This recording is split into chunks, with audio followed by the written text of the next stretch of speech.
Hello friends, అందరూ ఎలా ఉన్నారు? ఈరోజైతే నేను పప్పు చెక్క చేద్దామని చెప్పి స్టార్ట్ చేశాననమాట. దానికోసం ఒక హాఫ్ కేజీ వేరుశనగ పప్పులు తీసుకొని బాగా వేయించి దాని పొట్టంతా రాల్చి పక్కన పెట్టుకున్నాననమాట.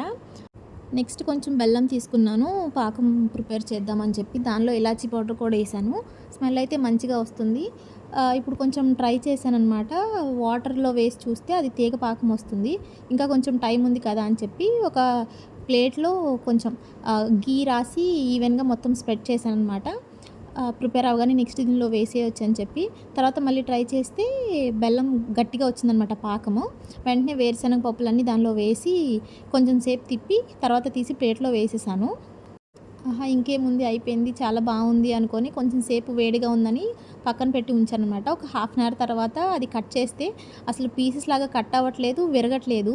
నార్మల్‌గా ఇలా కట్ చేసి విరుపుతున్నా కూడా ఇట్లా సాగుతుంది.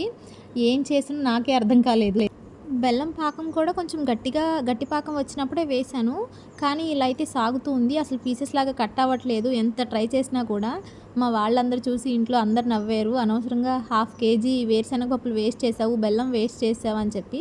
తర్వాత మా అమ్మ చెప్పిందనమాట, బెల్లం అది వేయకూడదు. ఇంకొంచెం గట్టి పాకం రావాలి. కొంచెం ముందే వేసేసినట్టున్నావు. బెల్లం ఆ కలర్‌లో ఉన్నప్పుడైనా నీకు డౌట్ రాలేదా అని చెప్పి కొంచెం తిట్టింది మా అమ్మ. అదేంటో గానీ నేను ఏ వంట చేద్దామన్నా అది ఫెయిల్ అయిపోతది. ఒక్కటి కూడా వర్కౌట్ అవ్వలేదు.